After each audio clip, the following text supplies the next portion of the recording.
Hello, everybody, and welcome back to part 2 of the Peter Frank episodes. On last week's episode, we spoke about his unicycling across America, and we were just about to get into his latest challenge, which, as you can see, sat in front of us.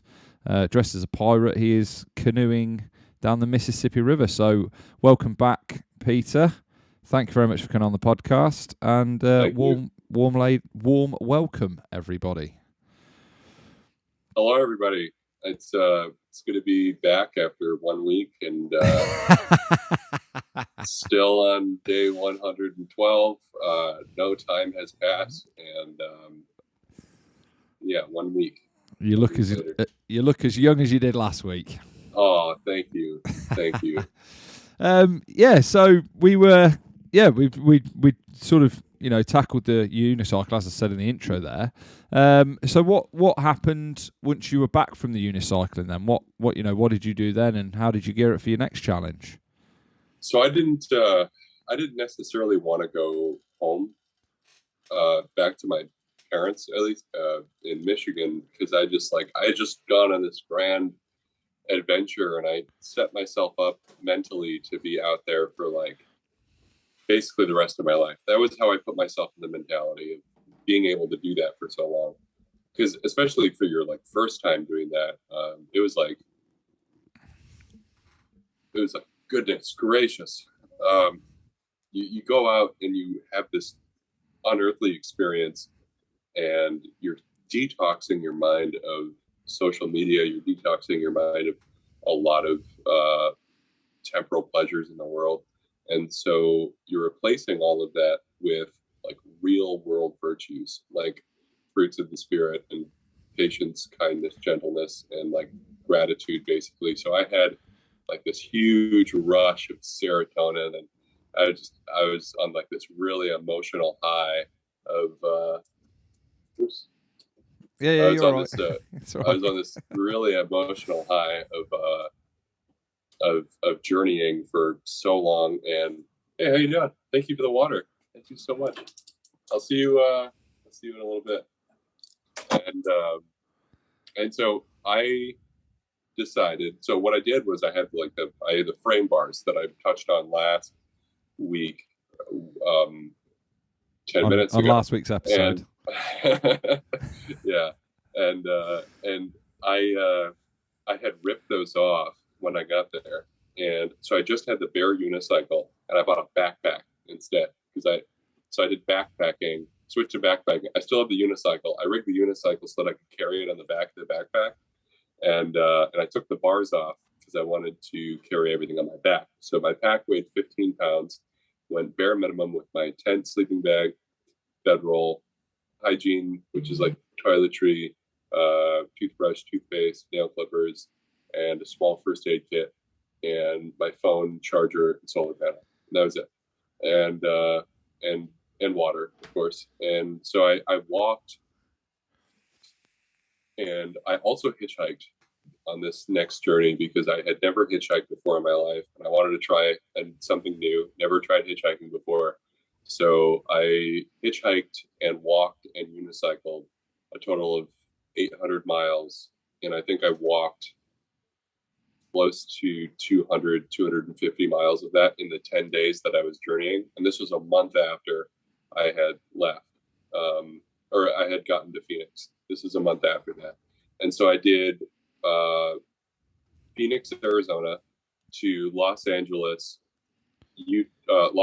California, and then to St. George, Utah, which was 800 miles. So I basically did I finished to the coast because I had never seen Los Angeles before, and I wanted to go see the ocean. And that was really cool. It took a lot to get there. It took, I think, 3.5 days to get to Los Angeles, which was one of the hardest things that I've ever done, because in those 3.5 days, I spent 36 hours walking across the desert of California, all by foot, and a little bit of unicycling, but it was so hot, I didn't have the energy to get on the unicycle.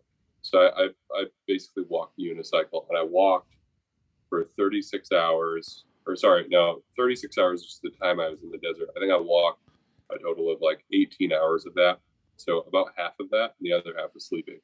And the entire 36 hours, I had no food and no water, and that was about like a day and a half. And I started doing that, and then so I didn't really see anybody, much of anybody, in those 36 hours, and I don't know how I survived. And I was extremely dehydrated, and it was close. I think on the 30th hour, I woke up, I started walking, and I spent all morning from 6 a.m. to 12 p.m. walking, extremely dehydrated. I was like, I had nothing in my body. It was 100 degrees, all dry heat, and everything looked like a mirage in the distance. And I was walking along the interstate of I-10, and and I was holding my thumb out for what felt like hours, to the point where I didn't even have the energy to hold my thumb out on next to me anymore. Like my thumb was down by my hip, and I didn't even realize it, because you're holding your thumb up for so long, and nobody was picking me up. And then there was at one point uh, I look up, and in the distance there's this white car just parked there on the side of the road. It looked like heaven, and there was like two people get out of the car, and they're waving to me. They're like, "Come here!"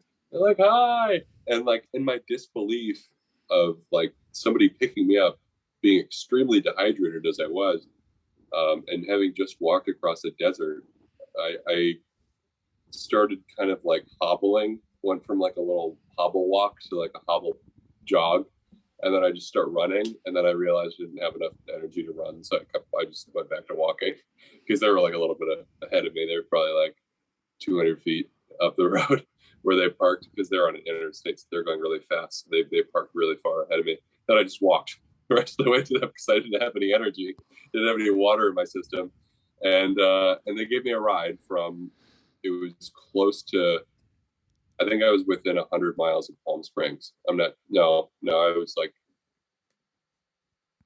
no, no, because it was a 5 hour drive from from from where I was to the beach, and so whatever that is in miles, I don't know how many miles it was, like 300 something miles, but they were going there anyway. They're going all the way, and they just picked me up in the middle of the desert. They're like, "Hey," I'm like, "Hey, I haven't eaten in like 2 days. I haven't had any water in like a day and a half.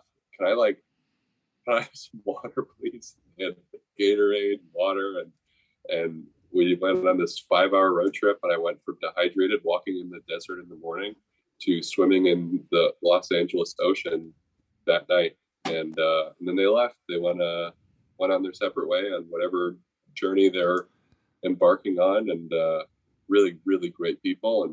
And I stayed there in Los Angeles for that night, and the next day I spent 20. I walked 20 miles. No, it was like 12. It was like 12 miles, 12 or 20, one of those two. And I walked up the beach all day long. Spent the entire day walking up the beach, and I just thought it was just so gorgeous there. I didn't want to leave, because it's all sand and ocean, and I just so gorgeous. And so I just walked the beach. That's all I did that entire day. I just kept walking. I loved it. I loved every moment of it. And I met a lot of people on the beaches. A lot of people asked me questions about the unicycle, and there were some people that came to talk to me, and they were like, "What are you doing? Like, why do you got this unicycle? Where are you backpacking from?" I'm like, "Oh, I just, it's like one of those things that you talk to somebody, and they have like this crazy story, and you just think they're completely bullshitting you," which is the funniest thing. It's like some people tell me, "You should tell them that you just went around the world." I'm like, "No, I think what I've done so far is like already pretty unbelievable." So it's so hilarious when you tell people the truth. And there's a few people, when you go up to them, you tell them, "Oh yeah, I just got done riding a unicycle across America, and I just walked across the desert to get here, and yeah, now I'm here in California." And they're like, "No way, I don't believe you," or like, you're bullshitting me," or something. And and so yeah, that night I slept on a pier. I met a gentleman that night. He was he said his brother and him used to go to that pier and watch the sunset together and talk about life. And his brother had passed away 6 years ago, so now he goes to the pier every weekend in remembrance of his brother. And so I met that gentleman on the pier that I slept at, and he didn't know I was sleeping there. He didn't know what I was doing. I didn't even tell him. Do Didn't you even keep tell him. Do you keep in touch with anyone that you met along the way on any of these adventures?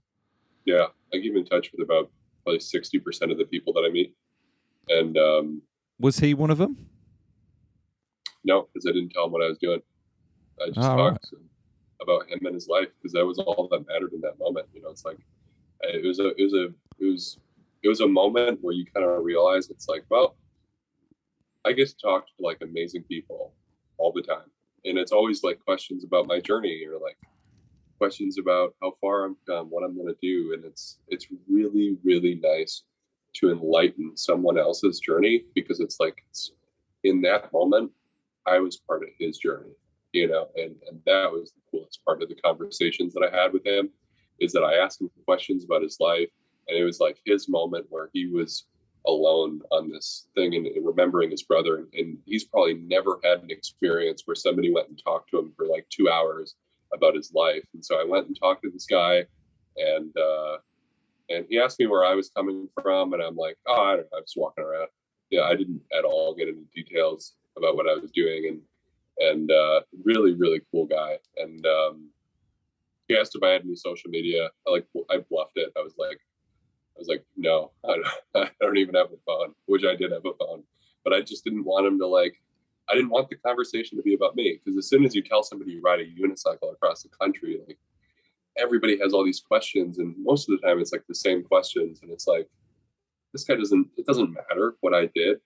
This moment was about this guy. So I was like, I had a really nice time talking with him, and then when he left, he's like, hey man, I really wanted to say thank you for that conversation. I gave him some advice and things that I've experienced in my life. But in that moment, like I think all I needed was a guy to talk to. So he left, and I just left right there, right at the edge of the pier, right where we talked. And I didn't pitch a tent. I think I only pitched a tent like 3 of the nights in the 10 days. The rest of them was either sleeping in a car or I was just sleeping out in the open on a bedroll. So yeah. Yeah, it's mental. I mean, the 36 hours that you were in the desert for, was that just poor preparation on your part, or was it just a Yeah, lack of being able to carry that much water? yeah, I from the 36 hours from when I ran out of water, I was already walking for an entire day. So I hadn't seen anyone for probably a good 42-hour period. No, probably 40, 38-hour period. And so I saw a guy, he gave me some water, and then I ran out of water that afternoon. I just didn't have enough water. Yeah, it was ill preparation. I had no idea what I was doing. I was like my journey, this 10-day journey that I was on, that I embarked on. This was like purely like grab your shit and figure it out along the way. Like that's all it was. And I was like, I'm gonna see where I'm gonna end up in. Like I'm gonna go somewhere. It's like, what's the worst that can happen?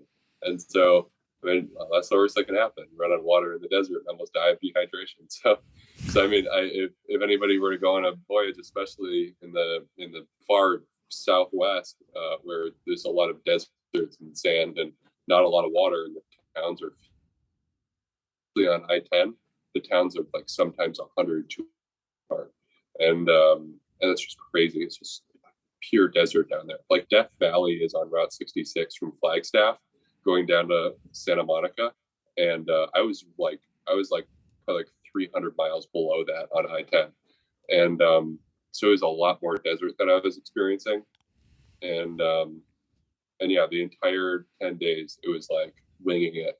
Didn't know where I was going. I was like, because I was hitchhiking, right? And the main purpose of the journey was just like figure it out as you go. So I figure like if somebody picks me up, I'll just go wherever they're going and I'll just start from there. And that's exactly what I did. I maybe got like 10 or 11 rides along the 10 days. 10 or 11 people picked me up. And then yeah, purely ill preparation.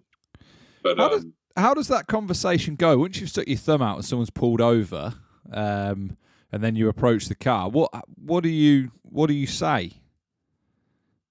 oh, I say hello. My name is Peter Frank, and I promise you, I am not an axe murderer. And that's yeah. Isn't that So what an axe murderer would say, though? I I hope they believe me. I guess and they did. So I mean, there's plus it's I gotta worry more about them because like I know I'm not an axe murderer. So Yeah. so I gotta worry about them. Same thing is like they gotta worry about me because they know that they're not an axe murderer. Unless they are an axe murderer, then they're not really thinking, oh no, am I picking up another axe murderer? But Well, the like chances of there being two axe murderers in the same car is very slim. oh yeah, of course. The chances that are just yeah. So yeah, the people that I met were very trusting.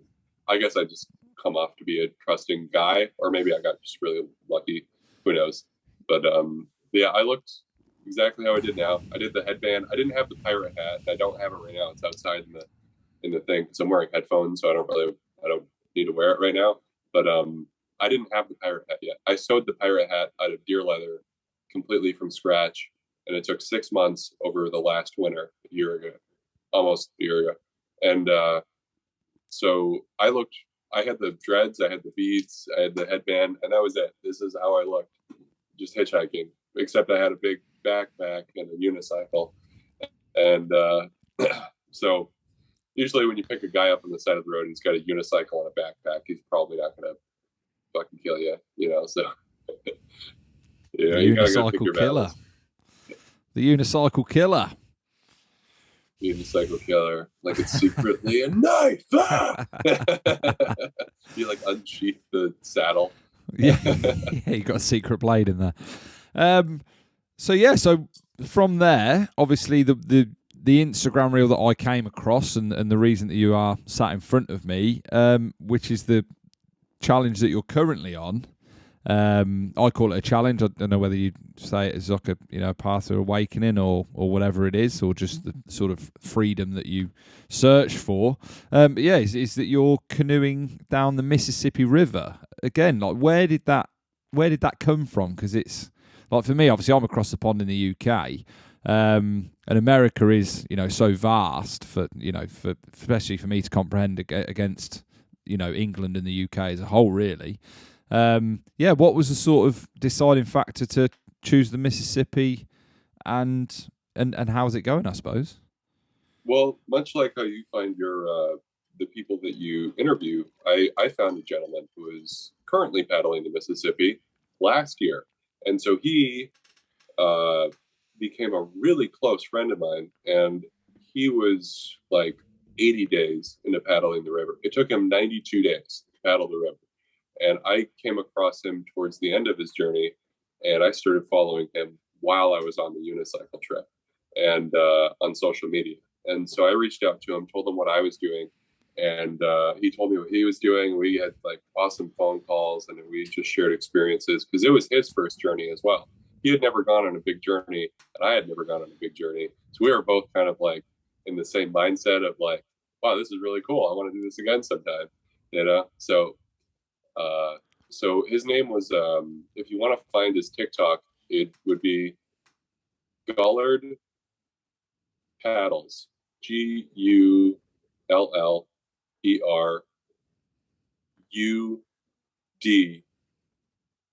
Paddles. And I believe I spelled that right. I'm sure you'll find him. But really, really great guy. He's got the whole documentation of the 92 days on TikTok. And I've had a wonderful pleasure of being inspired by him. And so that's the reason, one of the big reasons why I chose the Mississippi is because I saw his journey and I was like, wow, that's really cool. I want to do that. And so when I got to Utah, my initial plan was to just hitchhike up to the headwaters of Lake Itasca and just get a canoe and go down the Mississippi River. But that didn't happen because I ran out of, oops, did my camera turn off? Oh, Okay. No, I got you. Okay. So that didn't play out because I didn't have enough money to finance for winter gear, and my bag was rated to 40 degrees, and it was getting to be like 45 at night, and it was only getting colder the more I went north because it was like the middle of November when I got to Utah, and so I met a gentleman in a bar, and he bought me a plane ticket after I told him what I was doing, and he's like, I know the circumstance that you're in, and I know how much it would suck to go back, but like I understand the circumstance, and if you want it, I will buy you a plane ticket. I'm like, all right, we'll do that. I evaluated my circumstances. I'm like, there's no way I'm going to survive the winter. I don't want to go back south. I've already been there, so this would be a good stopping point. So I flew back just in time for Thanksgiving. Walked into my parents' house. They had no idea. They had no idea I was on a plane coming back. Like I didn't post anything for like 2 days. And so it took 2 days to fly back and went back to Michigan. And on Thanksgiving Day, everybody was sitting down for dinner. I walked in the house. They all thought I was in Utah. And I walked in, everybody just like dropping their fine china. There's glass shattering. People are throwing tomatoes at me. No, I'm just kidding. And so I walked in, everybody was like freaking out. They're like, you were in Utah like 10 minutes ago. I'm like, no, I was flying back here. And so I surprised everybody. And that's when a couple weeks after that, I was, kind of like I mentioned, the emotional high of traveling. So I got like seasonal depression, kind of. It's like whatever you call it.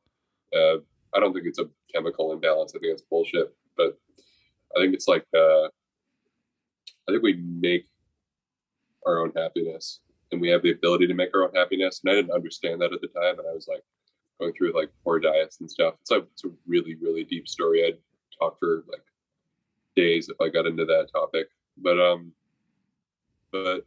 anyway, I got like really sad for a while. So I one of the things I did is I took a 17-day vow of silence, just because I'd never done that before, and I was curious to see the world in the eyes of somebody who cannot speak or communicate. And so you become like an observer or like a spectator. And you really notice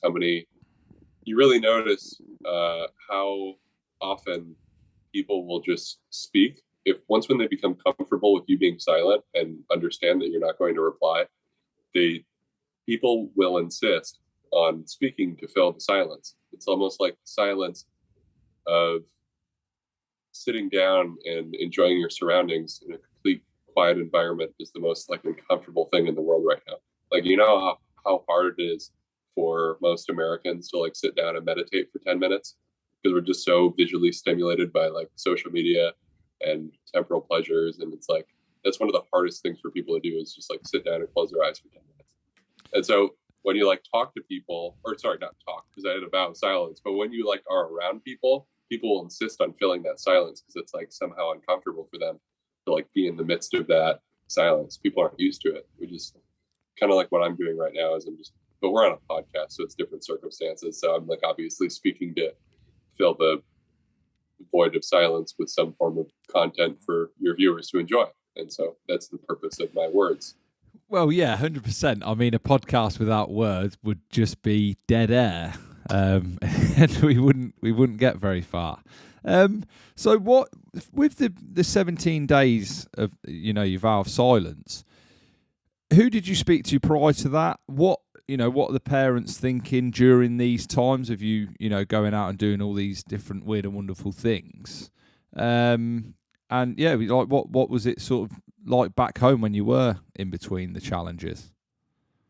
So yeah, I mean, like I said, I had like this emotional high. So it was like, and not to forget, that was what I did the canoe trip because you asked me what prompted me to do the canoe trip, and Yep. So I was planning to go to Lake Itasca and then make my way around and then do the Mississippi on this one giant long adventure, but it didn't work out like that. So now I'm doing the Mississippi River this summer with more planning put into it. And then, so you had asked the most previous question you just asked. I already forgot. What did you ask? Can you repeat your question? Just what? So, family members, like how did they take it about all your different challenges and that you were doing? Oh, yeah. So my mother was worried sick. I didn't actually tell my mother that I was planning to ride a unicycle across America until about a week before I actually left. So my I got everything ready with my brother. I got the unicycle ready, and my mother didn't even know until a week before I left because I wanted to make sure that I did everything myself and I could prove to everybody because that's like one of those things where you go on a voyage and a lot of it is like proving to you and yourself and the world around you that you're capable of doing that. I mean, and then when you're done with the voyage, you come back with some sort of like knowledge or experience to show the world, and you have to show the evidence of this voyage you have embarked on. It's kind of weird, um, but I took the vow of silence because I felt like I didn't have a purpose anymore. Once when I went back, kind of felt like useless. You know, it's like, oh well, this is all over now. It's like, oh man, this sucks. So that's where a lot of that sadness and depression came in. And so I took the vow of silence to give myself some sort of purpose, I guess, which worked. And I felt a lot happier. And so I did 17 days. Um, and what was it? I didn't really tell anybody that I was going to do it. And it was kind of funny because, like, when I started, I just kind of like stopped talking. I kind of like walked around with people. And it was interesting because nobody really noticed that I was taking a vow of silence until like I was like 2 or 3 days into it. And I was like around people for like 2 or 3 days and nobody even like talked to me or batted an eye or thought it was weird that I wasn't replying. So people would ask me questions for the first few days and then they would like answer their own questions almost as if like they didn't really care what I had to say. They just wanted to like hear themselves answer the question. And and more often than not, we do this a lot. It's like rhetorical questions we'll ask, but we don't really care about what they have to say. We'll just ask questions and then we'll give our own input because like that's how our brains are working, very self-centralized and egocentric. And I'm not saying that the people that I was around were like bad.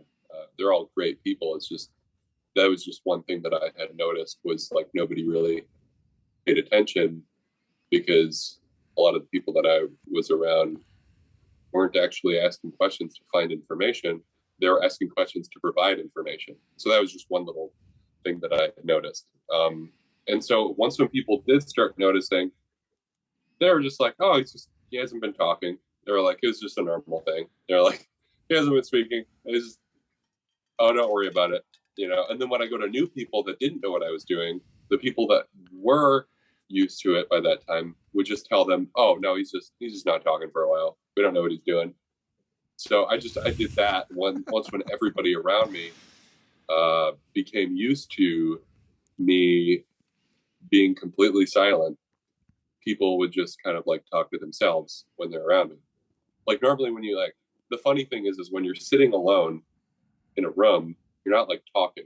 You're not like having a conversation. You're not like you're just sitting there quietly and you're sitting on your phone or watching TikTok or occupying yourself in some way. And but when I was around in the room, people would talk to me, but it would be more like they're talking to themselves.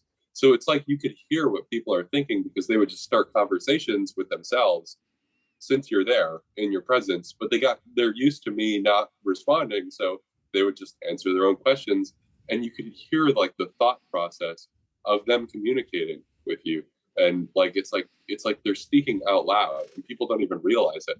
And it's just like the most fascinating thing ever. I'm sorry I'm like talking like really like I'm really excited about this because I spent the last 2 years teaching myself a lot of just basic human psychology because I find like the human brain fascinating. So I spent a little bit of time like I'm not a like I don't have like a major or anything in any like I never went to college. I have a high school degree, but I teach myself things because they're interesting.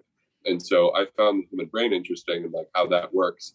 and why we think the way that we do. I like to understand why I did the things that I did, and understand the world on a psychology way, and especially a philosophical way, but in a psychological way. It's like it really helps you paint this picture of contrast of like how the world works around you. So I spent a lot of time studying basic human psychology, and I never really got too deep into it. I just spent a lot of hours just listening to philosophers, and that's what got me into Jordan Peterson.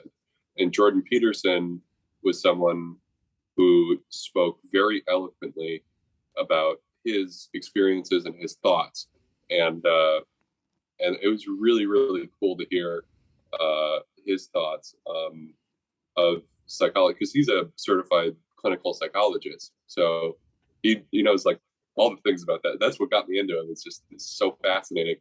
So yeah. Anyway, back to the point is after studying a lot of and listening to a lot of philosophers and psychologists, it was really cool to kind of analyze the world in my vow of silence. And so it's like you get to like view the world as a spectator. You are no longer, it's like be of the world, or be in the world but be not of the world.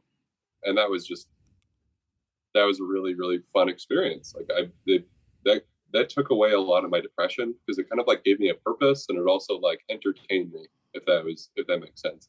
And if I were to do another vow of silence, I would probably go on a mountain somewhere very secluded, and I would do 30 days away from people, because obviously mine was just kind of like an experiment, and I just was interested to see how it would go. I like trying new things, and it's just one of the things that I tried.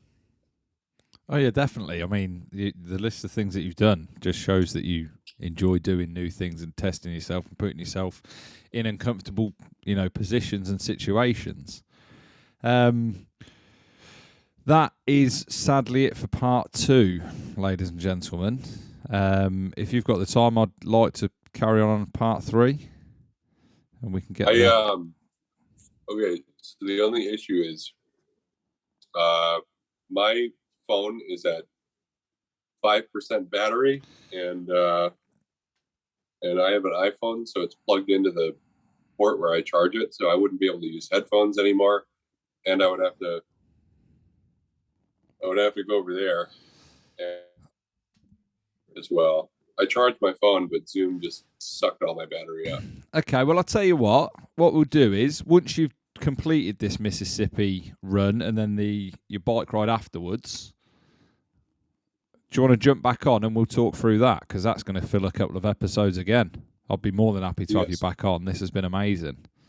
Yeah, we'll have 2 episodes, and you can put those up, and yeah, that'd be really cool. And then we'll cool. Yeah, I'd enjoy that very much.